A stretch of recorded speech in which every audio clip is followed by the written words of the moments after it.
Hey, in this video we'll learn how you can create a GitHub Action integration on Harness SEI. First of all, go to integrations under the data settings at the account level scope and locate the GitHub Actions tile under the automated panel under available integrations.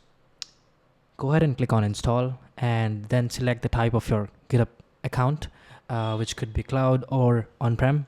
For this demo, I'll go ahead with a GitHub cloud-based account. Now, SEI can connect with GitHub to ingest actions data either using OAuth or using a PAT. I'll go ahead with the PAT-based authentication for this demo, but you could ideally use OAuth as well. Now, the step one would be to define a name for this integration. Let's call it GHA demo. And then there are certain instructions on how you can generate the personal access token and the required permissions that are needed for this token to work with this integration. We have a personal access token field where essentially you can add the personal access token that you just generated. In case you have a very large set of data, you could also add multiple access tokens. This helps in preventing the rate limiting issues. So you could add multiple access tokens for different user account in this way. For this demo, I'll keep it to one personal access token and click on validate connection. So this will run the pre-flight checks and check if the authentication is successful for this particular token.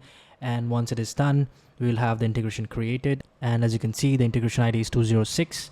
When I click on done, I can view the GitHub Action integration under the Your Integrations tab.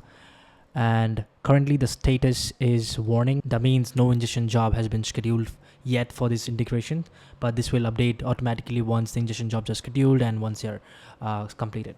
And as you can see, the ingestion job is now scheduled and the current status has been moved to pending. Now, once your integration has been configured, you can still go ahead and update the configuration. You can select the repositories for which you only want to ingest the actions data. And once you save these settings, it will automatically go and ingest data for only those repositories that you have specified as part of this integration configuration. And that's it for this video. I hope you found this useful. In case you want to learn more, check out the documentation. And if you have any queries, feel free to reach out to us on Harness support. Thank you, and I'll see you in the next video.